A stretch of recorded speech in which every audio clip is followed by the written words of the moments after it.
आते चले आते हैं, तो क्या ये लोग गलबा पाने वाले हैं? कह दो कि मैं तुमको वही के मुताबिक खबरदार करता हूं, और बहरों को जब तंबीह की जाए तो वो पुकार को सुनते ही नहीं। और अगर इनको तुम्हारे परवरदिगार का थोड़ा सा अजाब भी पहुंचे तो कहने लगे कि हाय कमबख्ती, हम बेशक गुनाहगार थे, और हम क़यामत के दिन इंसाफ की तराजू खड़ी करेंगे तो किसी शख्स की जरा भी हक तलफी न की जाएगी, और अगर राई के दाने के बराबर भी किसी का अमल होगा तो हम उसको ला मौजूद करेंगे, और हम हिसाब करने को काफी हैं। और हमने मूसा और हारून को हिदायत और गुमराही में फर्क कर देने वाली और सरतापा रोशनी और नसीहत की किताब अता की, यानी परहेजगारों के लिए, जो बिन देखे अपने परवरदिगार से डरते हैं और क़यामत का भी खौफ रखते हैं। और ये मुबारक नसीहत है जिसे हमने नाजिल फरमाया है, तो क्या तुम इससे इनकार करते हो? और हमने इब्राहिम को पहले ही से हिदायत दी थी, और हम उनके हाल से वाकिफ थे। जब उन्होंने अपने बाप और अपनी बिरादरी वालों से कहा कि ये कैसी मूर्ति हैं जिनकी परस्तिश पर तुम लोग जमे हुए हो, वो कहने लगे कि हमने अपने बाप दादा को इनकी परस्तिश करते देखा है। इब्राहिम ने कहा कि तुम भी गुमराह हो और तुम्हारे बाप दादा भी खुली गुमराही में पड़े रहे। वो बोले, क्या तुम हमारे पास वाकई हक लाए हो या हमसे खेल की बातें करते हो? इब्राहिम ने कहा, नहीं, बल्कि तुम्हारा परवरदिगार आसमानों और जमीन का परवरदिगार है जिसने इनको पैदा किया है, और मैं इस बात का गवाह और उसी का कायल हूं। और अल्लाह की कसम, जब तुम पीठ फेर कर चले जाओगे तो मैं तुम्हारे बुतों से एक चाल चलूंगा। फिर उनको तोड़कर रेजा रेजा कर दिया, मगर एक बड़े बुत को न तोड़ा ताकि वो उसकी तरफ रुजू करें। कहने लगे कि हमारे माबूदों के साथ ये मामला किसने किया? वो तो कोई जालिम है। लोगों ने कहा कि हमने एक जवान को इनका जिक्र करते हुए सुना है, उसे इब्राहिम कहते हैं। वो बोले कि उसे लोगों के सामने लाओ ताकि वो गवाह रहें। जब इब्राहिम आए तो बुत परस्तों ने कहा कि इब्राहिम, भला ये काम हमारे माबूदों के साथ तूने किया है? इब्राहिम ने कहा, बल्कि ये इनके इन बड़े बुत ने किया होगा। अगर ये बोलते हो तो इनसे पूछ लो। उन्होंने अपने दिल में गौर किया तो आपस में कहने लगे, बेशक तुम ही बेइंसाफ हो। फिर शर्मिंदा होकर सर नीचा कर लिया। इस पर भी इब्राहिम से कहने लगे कि तुम जानते हो ये बोलते नहीं। इब्राहिम ने कहा, फिर तुम अल्लाह को छोड़कर क्यों ऐसी चीजों को पूजते हो जो न तुम्हें कुछ फायदा दे सकें और न नुकसान पहुंचा सकें? तुफ है तुम पर और जिनको तुम अल्लाह के सिवा पूजते हो उन पर। क्या तुम अक्ल नहीं रखते? तब वो आपस में कहने लगे कि अगर तुम्हें इससे अपने माबूदों का इंतकाम लेना और कुछ करना है तो इसको जला डालो और अपने माबूदों की मदद करो। हमने हुक्म दिया, ए आग सर्द हो जा और इब्राहिम पर सलामती वाली बन जा। उन लोगों ने बुरा तो इनका चाहा था, मगर हमने उन्हीं को नुकसान में डाल दिया और इब्राहिम और लूत को उस सरजमीन की तरफ बचा निकाला जिसमें हमने अहले आलम के लिए बरकत रखी थी। और हमने इब्राहिम को इसहाक अता किए और उसके बाद मजीद याकूब भी। और हमने सबको नेक बनाया था, और हमने उनको पेशवा बनाया कि हमारे हुक्म से हिदायत करते थे, और उनको नेक काम करने और नमाज पढ़ने और ज़कात देने का हुक्म भेजा, और वो हमारी ही इबादत किया करते थे। और लूत का किस्सा याद करो, जब उनको हमने हिकमत व नबूवत और इल्म बख्शा और उस बस्ती से जहां के लोग गंदे काम किया करते थे बचा निकाला। बेशक वो बुरे और बदकिरदार लोग थे, और उन्हें अपनी रहमत में दाखिल किया। कुछ शक नहीं कि वो नेक किरदारों में थे। और नूह का किस्सा भी याद करो, जब इससे पेशतर उन्होंने हमें पुकारा तो हमने उनकी दुआ कबूल फरमाई और उनको और उनके साथियों को बड़ी घबराहट से नजात दी। और जो लोग हमारी आयतों की तकजीब करते थे उन पर नुसरत बख्शी। वो बेशक बुरे लोग थे, सो हमने उन सबको गर्क कर दिया।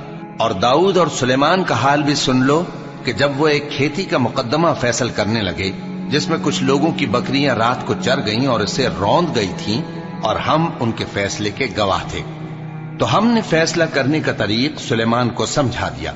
और हमने दोनों को हिकमत व नबूवत और इल्म बख्शा था। और हमने पहाड़ों को दाऊद का मुसख्खर कर दिया था कि उनके साथ तस्बीह करते थे, और परिंदों को भी मुसख्खर कर दिया था, और हम ही ऐसा करने वाले थे। और हमने तुम्हारे लिए उनको एक तरह का लिबास बनाना भी सिखा दिया ताकि तुमको लड़ाई के जरर से बचाए। बस तुमको शुक्रगुजार होना चाहिए। और हमने तेज हवा सुलेमान के ताबे फरमान कर दी थी, जो उनके हुक्म से उस मुल्क में चलती थी जिसमें हमने बरकत दी थी, यानी शाम की तरफ। और हम हर चीज से खबरदार हैं।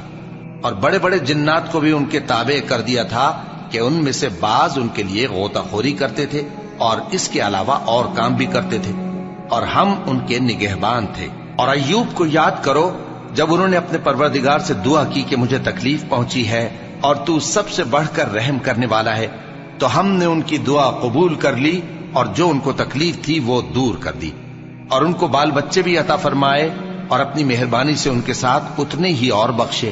اور عبادت کرنے والوں کے لیے یہ نصیحت ہے۔ اور اسماعیل اور ادریس اور ذوالکفل کو بھی یاد کرو، یہ سب صبر کرنے والے تھے اور ہم نے ان کو اپنی رحمت میں داخل کیا، بلا شبہ وہ نیکوکار تھے۔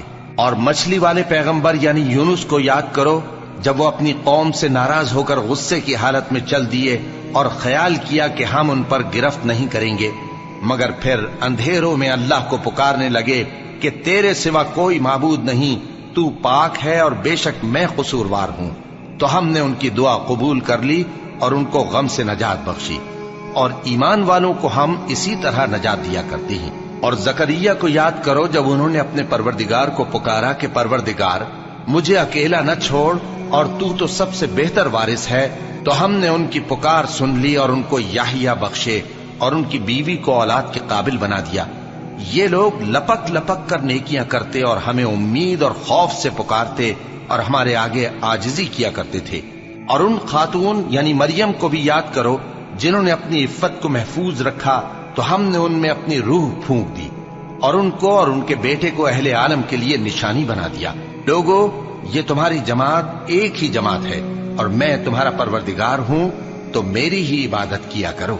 اور لوگ اپنے معاملے میں باہم متفرق ہو گئے، مگر آخر سب ہماری طرف رجوع کرنے والے ہیں۔ اب جو نیک کام کرے گا اور مومن بھی ہوگا تو اس کی کوشش رائے گا نہیں جائے گی، اور ہم اس کے لیے ثواب اعمال لکھ رہے ہیں۔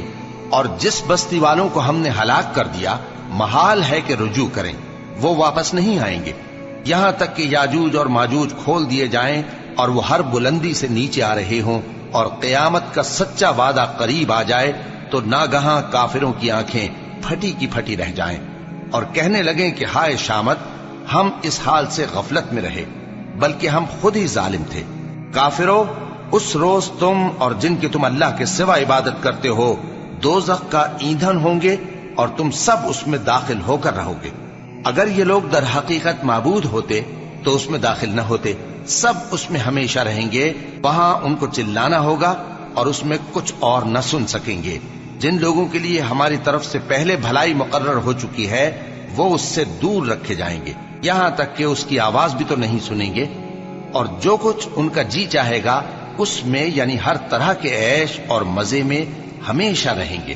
ان کو اس دن کا بڑا بھاری خوف غمگین نہیں کرے گا، اور فرشتے ان کو لینے آئیں گے اور کہیں گے کہ یہی وہ دن ہے جس کا تم سے وعدہ کیا جاتا تھا، جس دن ہم آسمان کو اس طرح لپیٹ لیں گے جیسے خطوں کا تومار لپیٹ لیتے ہیں، جس طرح ہم نے کائنات کو پہلے پیدا کیا تھا اسی طرح دوبارہ پیدا کر دیں گے۔ یہ وعدہ ہے جس کا پورا کرنا لازم ہے، ہم ایسا ضرور کرنے والے ہیں۔ اور ہم نے نصیحت کی کتاب یعنی تورات کے بعد زبور میں لکھ دیا تھا کہ میرے نیکوکار بندے ملک کے وارث ہوں گے۔ عبادت کرنے والے لوگوں کے لیے اس میں اللہ کے حکموں کی تبلیغ ہے۔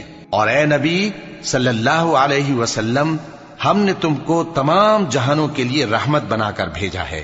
کہہ دو کہ مجھ پر اللہ کی طرف سے یہ وحی آتی ہے کہ تم سب کا معبود ایک ہی معبود ہے، تو کیا تم فرما بردار ہو جاتے ہو؟ پھر اگر یہ لوگ منہ پھیرے تو کہہ دو کہ میں نے تم سب کو یکساں احکام الہی سے آگاہ کر دیا ہے، اور مجھ کو معلوم نہیں کہ جس چیز کا تم سے وعدہ کیا جاتا ہے وہ عنقریب آنے والی ہے یا اس کا وقت دور ہے۔ جو بات پکار کر کی جائے وہ اسے بھی جانتا ہے، اور جو تم چھپاتے ہو وہ اس سے بھی واقف ہے، اور میں نہیں جانتا شاید وہ تمہارے لیے آزمائش ہو، اور ایک مدت تک تم اس سے فائدہ اٹھاتے رہو۔ پیغمبر نے کہا کہ اے میرے پروردگار، حق کے ساتھ فیصلہ کر دے، اور ہمارا پروردگار جو بڑا مہربان ہے اسی سے ان باتوں میں جو تم بیان کرتے ہو مدد مانگی جاتی ہے۔ ہٹاتے چلے آتی ہیں، تو کیا یہ لوگ غلبہ پانے والے ہیں؟